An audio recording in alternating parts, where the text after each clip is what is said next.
will be presenting on the best-selling cards of Phantasmal Flames, the Pokemon set, and this is part 2, as I have actually analyzed the set before, quite a time ago, about 3 months ago, and so I decided to revisit the set to see if there are any changes that I think should be highlighted that might have happened over time.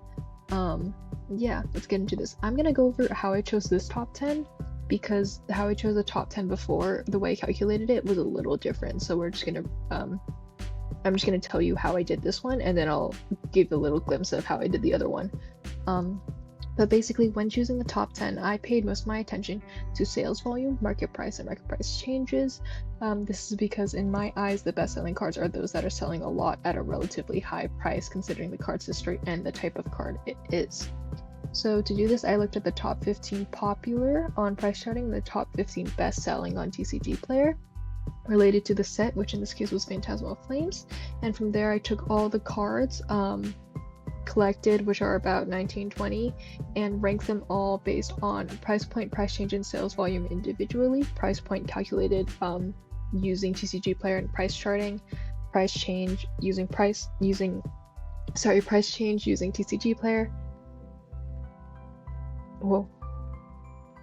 Sorry, and sales volume using a TCG Player, as well as eBay for referencing recently solds.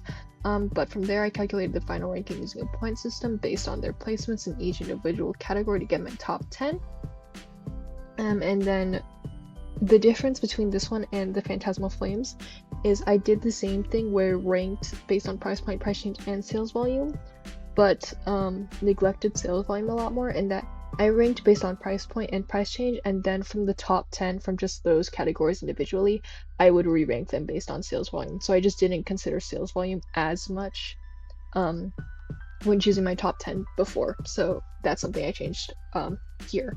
Anyways, from here, each slide will contain an explanation of why I believe it is within the top 10. I will also be referencing my original Phantasmal Flames best-selling cards in just differences that I see, certain cards that stayed consistent and certain cards that are new. And yeah, so we'll start with our first place card. This is Mega Gengar EX056. This did not show up at all in the past top 10, and that's because I didn't include sales volume that much in my consideration of the original top 10. This card is the best seller by far in Phantasmal Flames, with about 21,000 sales within the past 3 months. It's I think it's honestly the most sales I've seen in a card so far in all of the sets that I've considered, which is quite interesting. But going into why I think it's up here, this is a double rare card, which you normally don't see double rares up here. Usually they are illustration rares, ultra rares, special illustration rares, or specialty rares. But usually not double rares, so I thought that was important to point out. As to the Pokemon itself, Gengar is a top-tier fan favorite across all generations, and Mega Gengar especially is loved for its design and presence within the anime and video games. But I think a big carrier as to why this is the #1 card is the playability. This is a Dark-type EX card and is highly desirable for competitive play. I think if I were to... I'm pretty sure this card has a few alternate versions due to its playability, so it's a little bit more up here, not because of playability, but because it has alternate versions of the card related to that have it has alternate versions of cards that have popped up due to the playability of the card. So it's because of playability indirectly, but directly it's because there are alternate versions of the card, and collectors will want to collect all versions of a card. And so because its alternate versions are popular and more rare, this card's popularity goes up. And then, yeah, the artwork of this card I've also seen has been praised. It's just dynamic and it appeals a lot to fans and collectors with the 3D style, despite it not being a full art. And yeah. Our second place is Meowth106. This card did show up in the top 10 3 months ago, because of its price point and because of its price change, I think, mainly. And as to why this card is so popular, this card is an illustration rare card and a full art, which makes it immediately attractive to collectors. Illustration rare cards, any form of illustration rare cards, are always the top 10 is usually made up of mainly them. and that's because they are cards that market very much to collectors. In terms of Pokemon popularity, this is Meowth, which for those of you who've not watched the anime, Meowth is a very popular Pokemon among the fandom due to its presence within the narrative of the anime, specifically in its role in Team Rocket. Yeah, that's It is right. considered the closest thing to a mascot Pokemon besides Pikachu due to this presence, and then the artwork, this is a full art, so with full art's art style tends to, its rarity and art style that tends to carry it a lot. In this case, this is a unique and colorful art style that appeals to fans and collectors, and we also have a centered positioning, which makes the card displayable, which basically means collectors would like to display this card, and that's what raises its popularity. Next, we have Piplup 098. This is a card that did not show up in the previous top 10. Actually, going back to Meowth, let's see where I placed it in the previous top 10. It's not going to be the most reliable because if you see here, it says my top 10 is not in a particular order and isn't a ranking before just because of how I did it. But Meowth is right here. I think he's actually an honorable mention. I don't think I put him in the top 10, and that's because of his falling price change, which is still there. And I think would be around here because this is referencing 1 month. But yeah, it's definitely rise in the rankings since then because of how much I consider sales volume now. This is, I think, the second most sales compared to Gengar. Yeah. Next is Piplup 098. This is number 3. This card is another illustration rare card and a full art, so collectors love it. This is Piplup. Piplup is a starter Pokemon, making it immediately quite popular. Piplup also had a very large presence and role within the anime during the, I think it was Pearl and Diamond generation, but I might be wrong. But that contributes to fan appeal and also adds a nostalgia factor. And then the artwork for this is really nice. Full arts that display daily life and peaceful scenes tend to sell very well. Fans like it a lot. And in this case, the depiction and art style fits the nature of the Pokemon very well, and that once again appeals to fans and collectors. Number 4, this is Wigglytuff 105. This is another illustration rare card. This also didn't show up in the previous top 10, so this is a new one. As to why it's up here, Wigglytuff, once again, this is an illustration rare card, which makes it immediately attractive to collectors.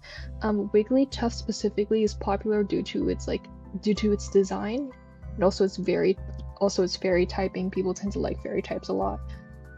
It's also Gen 1 Pokemon. Wait, is Wigglytuff a fairy typing? I feel like that's wrong. It is now a fairy type. In Gen 1, fairy typing didn't come until later, if I remember correctly. But it is a fairy typing now. It was originally a normal type, but in Gen 1, it's also a Gen 1 Pokemon, which gives it the nostalgia appeal, and makes it popular. And then the artwork also, this card does not only have Wigglytuff on it, it also has Jigglypuff on it, which is the D-evolution of Wigglytuff. And so because of that, this card does not only appeal to fans of Wigglytuff, it'll also appeal to fans of Jigglypuff, which broadens its audience. The unique concept of the art, which showcases a popular move that the Pokemon is known for, which is in this case Sing, also makes the card very appealing. On to number 5, this is Mega Charizard X EX 125, which is, I think, a card that showed up in our top 10. Oh, Mega Gengar did show up in our top 10. It was just number 10 last time. This was our number 1 card last time based on its price change and price, which although was negative, its price was high enough and it was still a relatively low or relatively high, relatively low, relatively high. It was a relatively positive price change compared to the other cards, and so that's why it was number 1 last time. But as you can see, even before, its sales volume is kind of scarce. Honestly, it's better now, but its price change has lowered by a bit. But as to why this card is popular, this card is a special illustration rare specifically. These rarities are highly sought after by collectors since they are rarer than illustration rares but tend to be of higher quality.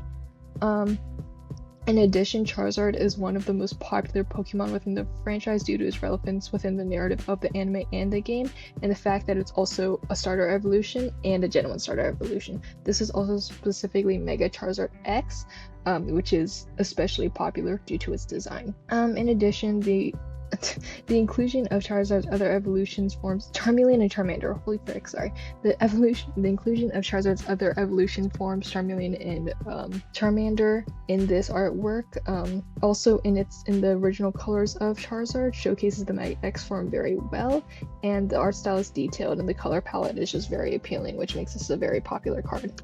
This is Dawn 118. This is number 6, and this is our first trainer card. I don't remember if she showed up in our original one. She did.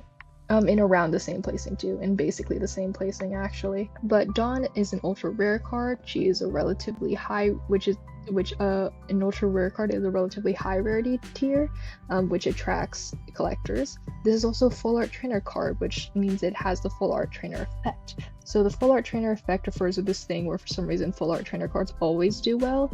It's not really known as to why, but fans and collectors tend to really like human Pokemon cards. In terms of Dawn specifically, Dawn was one of Ash's companions in the anime and is therefore a fan favorite. And she also carries a lot of narrative relevance within both the anime and the video games, not just within the specific generation she's from, but also with her presence in other video games such as Legends Arceus. And then the artwork here is vibrant, and it matches Dawn very well. It can also be seen as reminiscent of the video games, so that adds a level of nostalgia. Moving on to number 7, this is Flygon 101. This was not included in the previous top 10. And this card is an illustration rare, so once again we have that attractiveness of collectors just from its rarity. Many fans feel Flygon is underrated as a Pokemon, being a dragon and ground type and having a unique cool design, and so that brings attention to the Pokemon from there. This Pokemon also carries a nostalgia factor due to it being from the earlier gens. I think specifically it's from Gen 3. And then the artwork, this is a full art that displays a peaceful scene, so that will tend to sell very well. And this art style and color palette is very appealing and scenic, and we have a center focused Pokemon, which makes it quite displayable. Next we have Paldean Wooper 102. This is our number 8 card. I do not believe it showed up in the top 10 last time. We can check, but yeah. As to why this card is up there, this is another illustration rare card, which makes it attractive to collectors. Wooper is a Pokemon that is popular due to it being funny looking. It has a long-standing joke appeal, which means it will be popular for quite a while because of its design. And Paldean Wooper also has that same appeal. It just has a different typing and different color palette. In terms of the artwork, this is a full art that displays a peaceful scene on almost daily life. As you can see, the Pokemon Center in the background there, and so it will sell well. And this art style is very detailed and appealing, and the positioning of the Pokemon being a little bit offset makes this card seem more intriguing, and so it will get that attention. This is our number 9 card. This is Mega Sharpedo EX113. This is a card that also showed up in our past top 10. It was number 7 last time.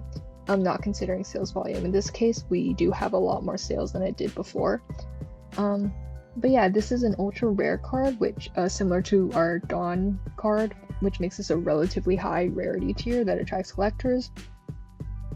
Sharpedo specifically has a sharp and edgy design and aesthetics, which appeals to fans and collectors, and the Mega form really capitalizes on that, emphasizing these appeals. In addition, the artwork for this is just really nice. We have a unique stylized background and detailed art style, which shows off Sharpedo's aesthetic well, and so this makes this card appealing to collectors and fans. And this is our number 10 card, Zacian 100. This card did not show up at all within the top 10 last time. As to why this card is up here now, this card is an illustration rare card and a full art, which makes it immediately attractive to collectors. Zacian as a Pokemon is one of the legendary mascot Pokemon of Pokemon Sword and Shield, so that makes it well known and well liked among the fandom and immediately popular due to its lore relevance. And this art style and color palette, although can seem a little flatter than the others, does lend itself well to the story behind Zacian according to the video game. And then this is also quite a displayable card due to the center focus positioning of the Pokemon, so that appeals to collectors very well. Now we'll move on to our honorary mentions. So in this case, our honorary mentions are the chase cards of the set, all of the Mega Charizards. Mega Charizard is the face of this set, and therefore most of the chase cards of the set are Charizard cards. So specifically 109 and 130. 013 is added onto here just because it's another Charizard card that is relatively popular compared to other double rares. The reason why they aren't in the top 10 this time is due to their relatively low sales volume and price change, even including the non-full art version. They were in the top 10 a couple months ago, and that's simply because I did not consider sales volume at all. I think if you look back to the top 10 from before and you looked at the cards, you would see that their sales volumes, this one wasn't bad, but they have either dipped since then or they have stayed consistently inconsistent, and so that's why they aren't up there compared to our Mega Charizard XEX 125. And yeah, I think that is it for our analysis and kind of reflection on Phantasmal Flames Pokemon set and the best-selling cards within it. Thank you for listening.